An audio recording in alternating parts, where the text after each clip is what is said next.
Hello, I'm Ollie, and this is Criminolly, where I talk about crime, pulp, horror, that kind of thing. Today, slashers, trash, and westerns. It's my weekly wrap up.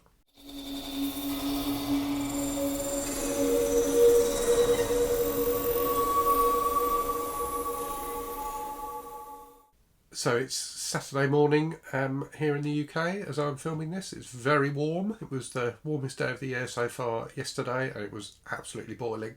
I was in London on Wednesday of this week, which tends to be a couple of degrees warmer than where I am on the south coast, and it was very hot there, I have to say. So it looks like it's going to be a nice weekend. Of course, it's Father's Day weekend as well, so looking forward to a bit of celebrating for Father's Day tomorrow. I saw my dad during the week, which was very nice. But yeah, that's enough chit chat. Let's get on with the bookish stuff. So, normal format for this. So I'll talk about what I have been reading this week, what I'm going to read in the week ahead, and also just let you know what's been on the channel and what's coming on the channel. So the first book I read this week was My Sweet Audrina by Virginia Andrews, VC Andrews. So I think I was reading this when I did my wrap up last week, and I think I said then, and it's still true, that I really hate this cover.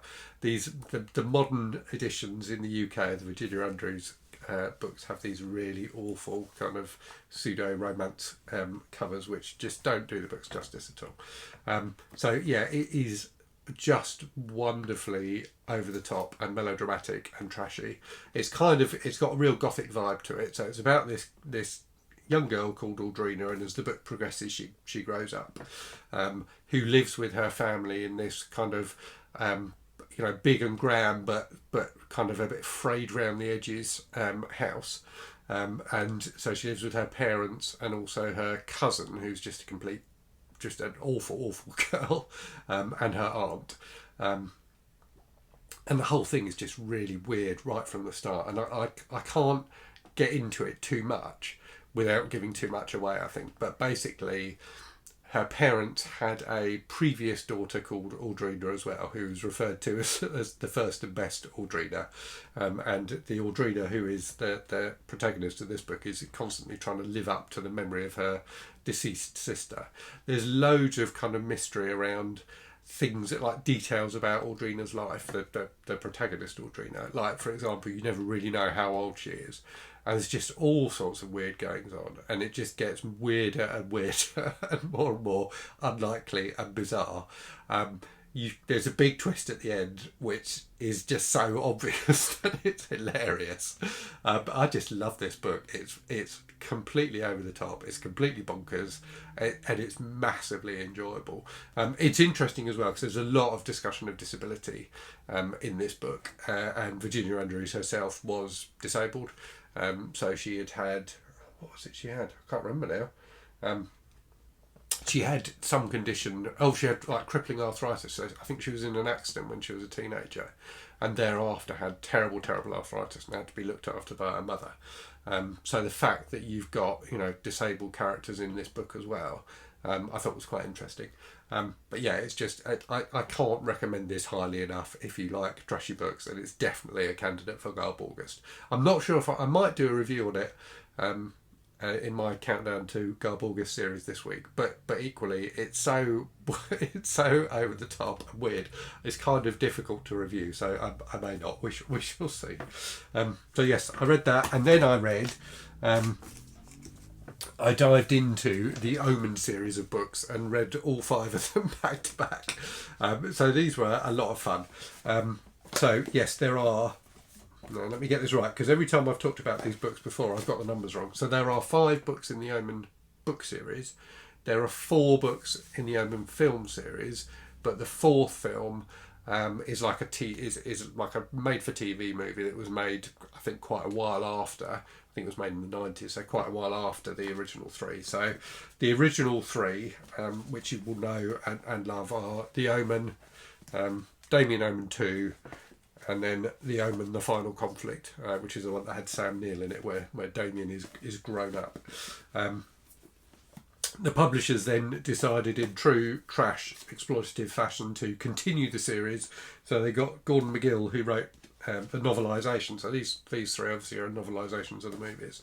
They got Gordon McGill to write two more, Omen 4, Armageddon 2000, and it occurred to me reading this that apart from, I'm going to go out on a limb here and say, apart from 2001 by Arthur C. Clarke and 1984 by George Orwell, if a book has a year in the title, and it's not a non-fiction book, so if a fiction book has a year in the title, it's trash.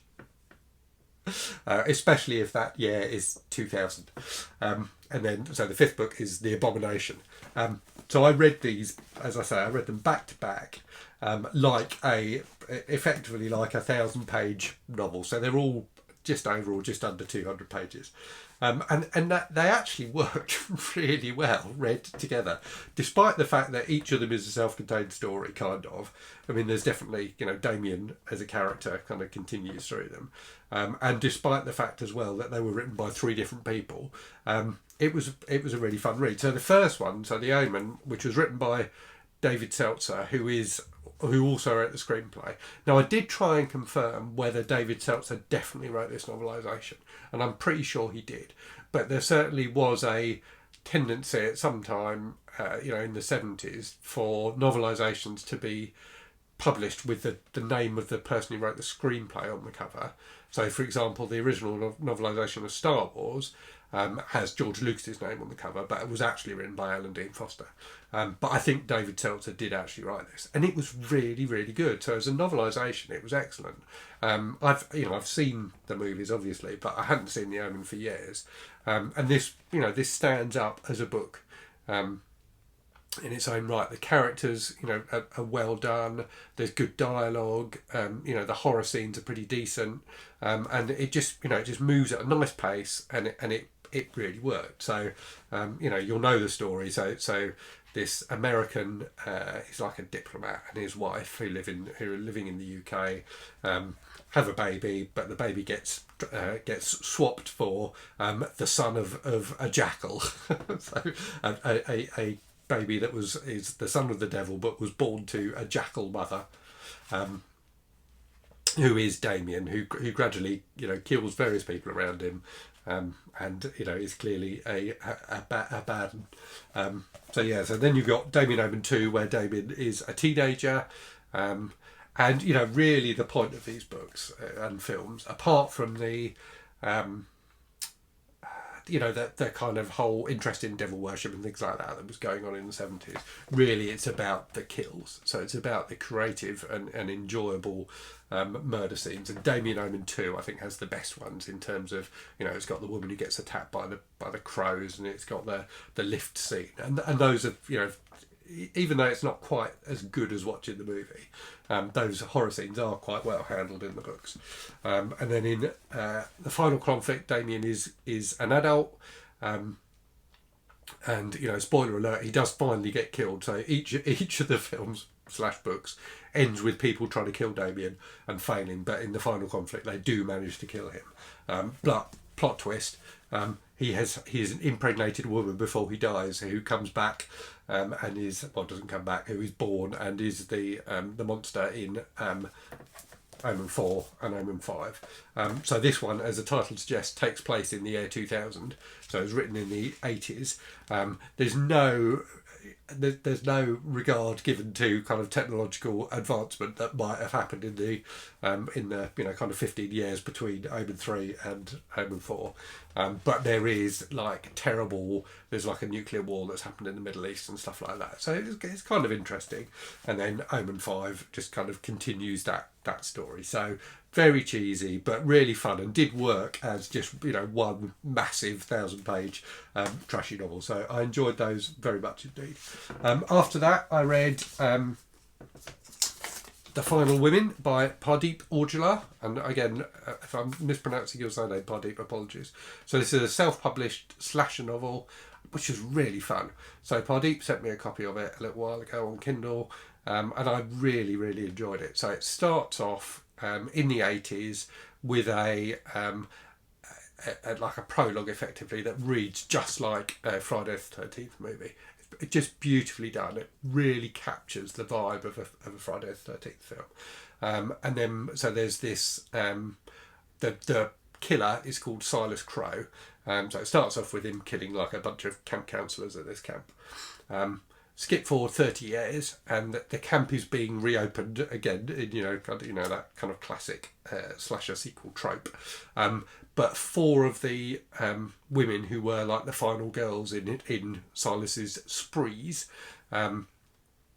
are basically figure out that he's going to come back again and team up to try and get him. So the beginning is like kind of that throwback slasher, and then the women getting together.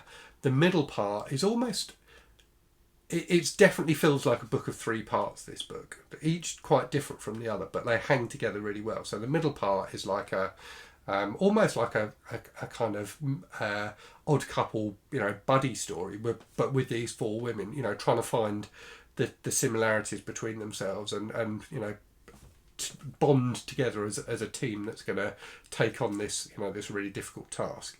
And there's a nice subplot as well about the spouses of 2 of the women trying to find out where they've run off to, which is quite funny. So there's some good comedy in this book as well.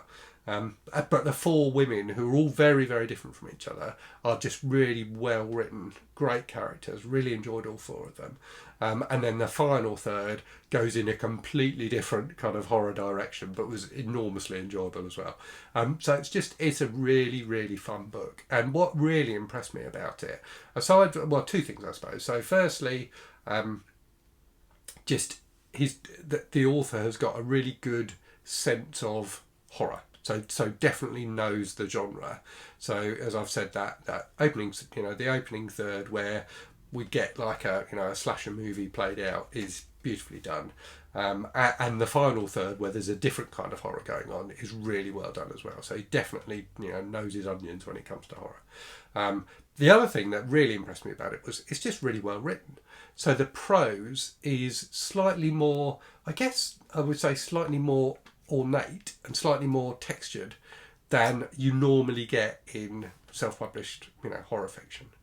That kind of fiction, in my experience, tends to be quite, I don't want to say bland, but quite plain, quite unadorned in terms of its language. But this had some really nice little flourishes in it.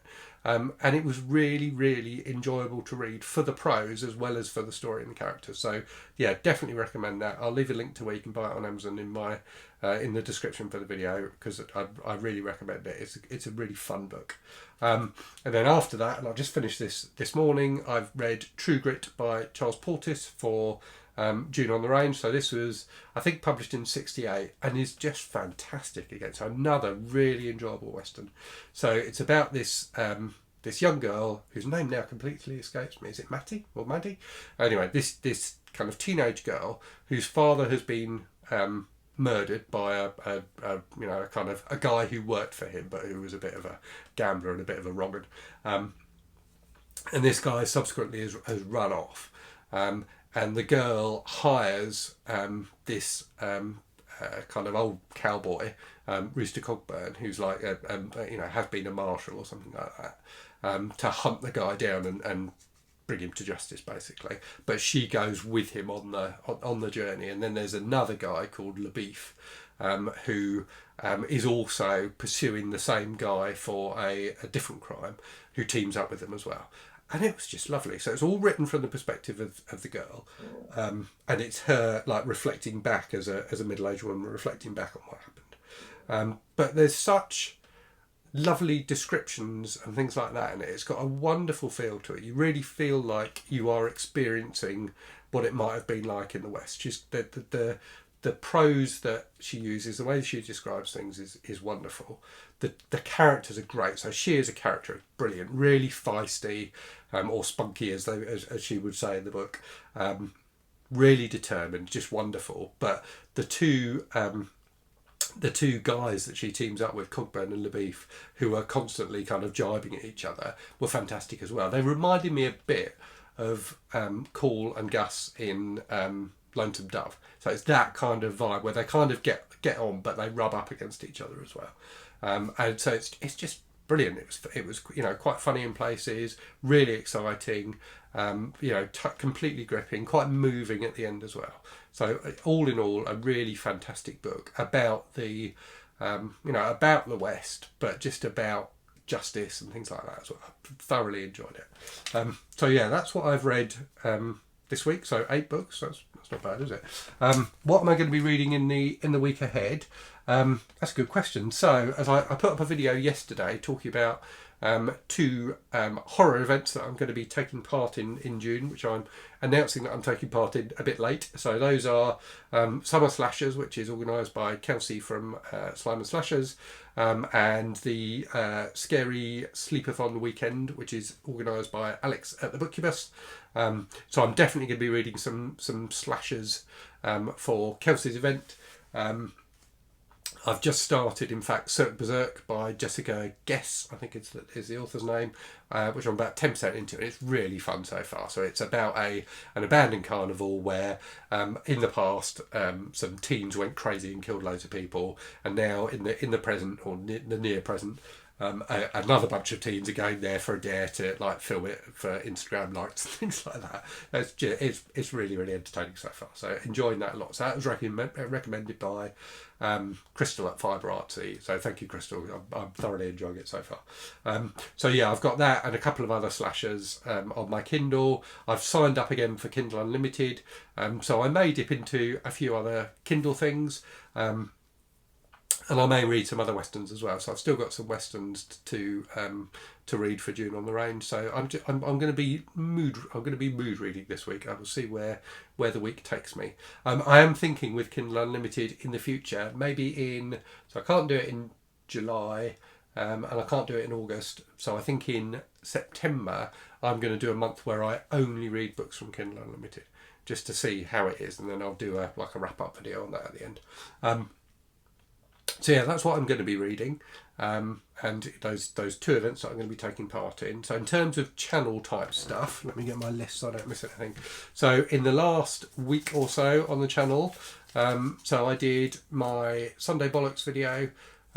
Last week was about the terrible Stephen Skull book that I read. So that one got a bit of a boost from the YouTube algorithm, which meant that lots of people who didn't like it very much watched it. So I had some interesting comments from people who clearly like guns and dislike immigration. So that was fun. So yeah, thanks, thanks guys. What else did I do? So I did the Abominable book club unboxing. So that was fun. Got a couple of really nice hardbacks in that. And a book, the second-hand book was one I've already owned, so that has gone away to a subscriber to read. I did the Deja Vu book tag on Tuesday, which is kind of about rereading and things like that, which is interesting. I finally did my library tour of the 87th Precinct novels by Ed McBain on Wednesday, which was great fun to film. I've been wanting to do that for ages, but now my collection is complete. I was able to do that tour. Then on Thursday I had 2 reviews. So for Countdown to Garb August I had the Omega Terror, the Nick Carter Killmaster book, which is kind of a trashy, sexy spy novel, and the MD by Thomas M. Dish, which is a kind of quite deep and thoughtful horror novel from the early 90s. And then, as I've said yesterday, Friday, I had my video go up with my kind of TBR and to be watched for Summer Slashers and the Scary Sleepover Weekend. So that's what has been on the channel in the week ahead. So I've got kind of a busy week. I've got some appointments I need to go to probably and things like that. So I may well not get a video up every day this week. So we shall see. But I will probably do. I've had a few books come in over the last week or so, and I've got a few more which I think are going to arrive either today or maybe Monday, so I might do a book haul video on Monday. I've got the mid-year freakout tag, which I've already filmed actually, so that will definitely be going up on Tuesday. I might do a library tour video on Thursday, so I've still got a couple of things up in the attic to go through with you. On Thursday, I will do, for Road to Garb August, I will do a review either of My Sweet Audrina or the Omen books, probably the Omen books to be honest with you. And then I might do a review of True Grit as well. Friday, I think I probably won't put a video up. I think I'll probably have Friday off this week. And then my Sunday Bollocks video, which will go up tomorrow. So I'm telling you this in the wrong order. So tomorrow's video, is going to be about why books are the best way of telling stories. So we'll see how I get on with that. I haven't filmed it yet, but I've got some ideas for that one. So that's that's it really. So that's what I've been reading. That's what is coming on the channel. Do let me know what you've been up to. Let me know what you've been reading. Let me know if you've read any of the things I've talked about. As always, thank you very much for watching. Hope you're safe and well. Hope you're really good stuff, and I'll speak to you again very soon. Cheerio.